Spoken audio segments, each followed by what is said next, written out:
KCA മുൻ secretary doctor N Ajith Kumar നമുക്കൊപ്പം telephone ലൈനിലുണ്ട്. ശ്രീ അജിത് കുമാർ, ഏപ്രിൽ 19 ഇത്തരത്തിൽ കോച്ച് മനു ഏതൊക്കെ തരത്തിൽ കുട്ടികളെ വേട്ടയാടുന്നതിനെ പറ്റിയുള്ള പരാതി നൽകിയിട്ടുമാണ് അയാൾ ഇത്രയും നാൾ വെച്ചു പൊറുപ്പിച്ചത്. KCA എന്ന തരത്തിലുള്ള വെളിപ്പെടുത്തൽ, ആ രേഖ തെളിയിക്കുന്ന രേഖ ഇപ്പോൾ നമുക്ക് ലഭ്യമാണ്. അതാണ് ഇപ്പോൾ പ്രേക്ഷകർ സാർ ഉൾപ്പെടെ മാതൃഭൂമി ന്യൂസിലൂടെ കണ്ടുകൊണ്ടിരിക്കുകയും ചെയ്യുന്നത്. ഇങ്ങനെയാണൊക്കെയാണോ KCAയുടെ നടത്തിപ്പ്? ഞാൻ ഇതിനോട് തുടർന്ന് പറഞ്ഞത്, ഇന്നലെ രജിത് രാജേന്ദ്രനോട് നിങ്ങൾ സംസാരിച്ചപ്പോൾ രജിത്ത് ഒരു കാര്യം പറഞ്ഞ ഓർമ്മയുണ്ടോ?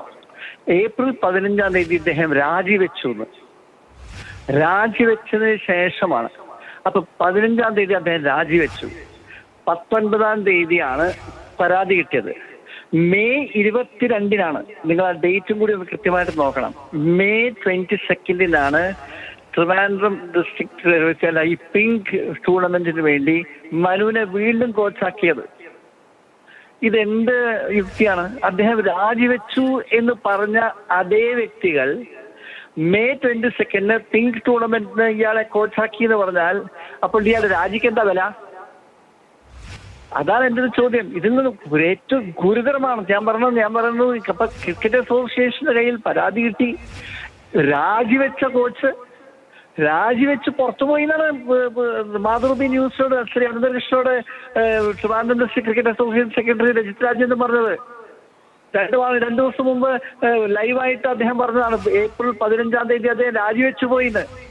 അപ്പൊ ഈ രാജിവെച്ചു പോയ കോച്ചിനെ മെയ് 22 അയാളെ വീണ്ടും ഇതേ പെൺകുട്ടിയുടെ ഒരു ടൂർണമെന്റ് ഒരു കോച്ചാക്കിയിട്ട് അപ്പോയിന്റ് ചെയ്യണമെങ്കിൽ ഇതുപോലൊരു ഗുരുതരമായ കാര്യമുണ്ടോ?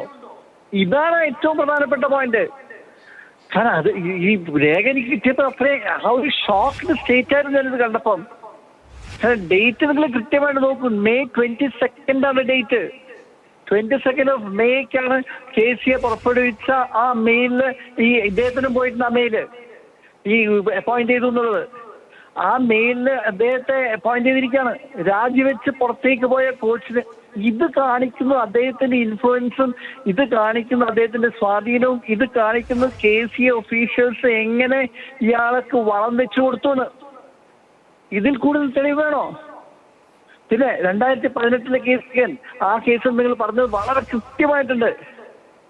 ഏപെക്സ് കൗൺസിൽ KCAയുടെ ഏറ്റവും വലിയ ഉയർന്ന കൗൺസിലാണ്, ഏറ്റവും ഉയർന്ന ബോഡിയാണ് ഏപെക്സ് കൗൺസിൽ. ഈ ഏപെക്സ് കൗൺസിലാണ് വളരെ, കാരണം ഇതുപോലൊരു സംശയം വന്നതുകൊണ്ട്, ഇങ്ങനെ 2018 ഇയാൾക്കൊണ്ട് പരാതി വന്നത് കൊണ്ടാണ് അന്ന് ഏപെക്സ് കൗൺസിൽ മീറ്റിംഗിൽ അന്ന് ശർമ്മ എന്ന നമ്മുടെ ഏറ്റവും പ്രധാനപ്പെട്ട ഒരു മെമ്പർ ഇത് റേസ് ചെയ്തപ്പോൾ എന്ത് ലാഘവത്തോടെയാണ് അന്നത്തെ സെക്രട്ടറി ശ്രീജിത്ത് ഇതിനെക്കുറിച്ച് പ്രതികരിച്ചത്. എന്ത് ലാഘവത്തോടെ! എന്നിട്ട് ശർമ്മ കൃത്യമായിട്ട് ചോദിച്ചു എന്തുകൊണ്ട്. അപ്പൊ ആ പരാതി വരുമ്പോൾ നമുക്ക് നോക്കാം. അപ്പൊ 2018 തന്നെ ഇങ്ങനത്തെ കേസുകൾ ഉണ്ടായിരുന്നു. ഞാൻ കൂടുതൽ അറിയുന്നത് വേറൊരു കാര്യം കൂടിയാണ്. 2014 കോഴിക്കോട് ഡിസ്ട്രിക്ട് ക്രിക്കറ്റ് അസോസിയേഷന്റെ ഒരു പ്രധാനപ്പെട്ട ഒരു വ്യക്തി അദ്ദേഹം ഈ കാര്യം പുറത്തേക്ക് കൊണ്ടുവന്നിരുന്നു. അന്ന് അന്നത്തെ കേരള സീനിയർ ടീം ബത്തേരിയിൽ നിന്ന് ബാംഗ്ലൂരിലേക്ക് പോകുന്ന വഴിയിൽ അവർക്കൊരു സ്റ്റോപ്പ് ഓവർ ഉണ്ടായി. ആ സ്റ്റോപ്പ് ഓവർ എന്തുകൊണ്ട് നടത്തി? നേരിട്ട് 7 മണിക്കൂർ കൊണ്ട് നമുക്ക് ബാംഗ്ലൂർ പോകാൻ പറ്റുന്ന വഴിയിൽ എന്തുകൊണ്ട് നിങ്ങൾ സ്റ്റോപ്പ് ഓവർ നടത്തിയത്? 2014 തന്നെ പറഞ്ഞപ്പം അന്നത്തെ KCA ഒഫീഷ്യൽസ് പറഞ്ഞു ഞങ്ങളിതൊന്നും അറിഞ്ഞിട്ടില്ല. അപ്പൊ വിമൻസ് ക്രിക്കറ്റ് ടീമും മനുവും എന്ത് ചെയ്യുന്നത് കേരള ക്രിക്കറ്റ് അസോസിയേഷൻ ഒഫീഷ്യൽസ് അറിയുന്നേയില്ല. അറിഞ്ഞാലും അത് അറിഞ്ഞ പോലെ മറ്റ് കാണിക്കുന്നുമില്ല. 2014 മുതലൊക്കെ എന്ന് പറയുമ്പോൾ ഇത് 2024 വർഷം, അതായത് കഴിഞ്ഞ 10 വർഷമായി ഇത്തരത്തിൽ തന്നെ വെച്ച് പൊറപ്പിക്കുകയായിരുന്നു എന്നുള്ളതാണ് ഞെട്ടിപ്പിക്കുന്നത്. പറയൂ. 10 വർഷമായിട്ട് നടക്കുന്നുണ്ട്. അത് മാത്രമല്ല, ഇത് റേസ് ചെയ്യുമ്പം അതിന്റെ റേസ് ചെയ്യുന്ന വ്യക്തികൾ, ഇപ്പൊ ഞാൻ അദ്ദേഹത്തിന്റെ പേര് പറയുന്നത് ശരിയല്ല, കോഴിക്കോട് ഡിസ്ട്രിക്ട് ക്രിക്കറ്റ് അസോസിയേഷന് വളരെ പ്രധാനപ്പെട്ട ഒരു വ്യക്തിയാണ്. അദ്ദേഹമാണ് ഇത് റേസ് ചെയ്തത്. ഇത് റേസ് ചെയ്തപ്പം അദ്ദേഹത്തിന്റെ എഗൻസ്റ്റ് വന്നിരിക്കുന്ന റിയാക്ഷൻസ് ഞാനത് കണ്ടപ്പോ തന്നെ, അപ്പൊ അത്രയും ലാഘവത്തോടെ അന്നത്തെ ഒഫീഷ്യൽസിനോട് പറഞ്ഞപ്പോ അവർക്ക് ഇതിനോട് മനു എന്ന് പറയുന്ന ആൾ അവരെ സംബന്ധിച്ചോളം ദൈവത്തെ പോലെയാണ് അവർ വെച്ചിരിക്കുന്നത്. അതല്ലേ അയാൾക്ക് ഇത്രയും ധൈര്യം, ഇങ്ങനത്തെ തോന്നിവാസങ്ങൾ കാണിക്കാനും ഇത്രയും. അത് മാത്രമല്ല, ഈ പരാതി കിട്ടി 19 ഏപ്രിൽ പരാതി കിട്ടിയിട്ട് 22 മെയ് അയാളെ വീണ്ടും കോച്ചാക്കിയിരിക്കണോ?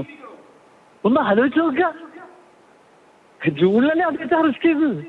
അദ്ദേഹത്തെ അറസ്റ്റ് പോലീസ് നടുവിന് വരുന്നത് വരെ അദ്ദേഹത്തിന്റെ ഒരു ഇൻഫ്ലുവൻസ് എന്ന് ആലോചിച്ച്, അദ്ദേഹത്തിന്റെ സ്വാധീനം എന്ന് ആലോചിച്ച് നോക്ക്. KC ഓഫീഷ്യൽസ് ഒരാളും മിണ്ടുന്നുണ്ടോ? പ്രസിഡന്റ് ജെയ്സ് ജോർജ് എന്തുകൊണ്ട് ഇതിനെപ്പറ്റി റിയാക്ട് ചെയ്യുന്നില്ല?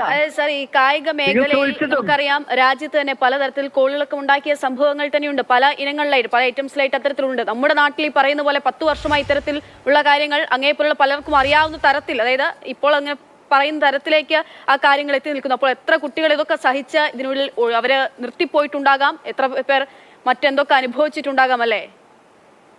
തീർച്ചയായിട്ടും അതാണ് ഞാനിങ്ങനെ ആലോചിക്കാൻ പോലും പറ്റുന്നത്. കഴിഞ്ഞ 10 വർഷം എന്തൊക്കെ നടന്നു എന്നുള്ളത്.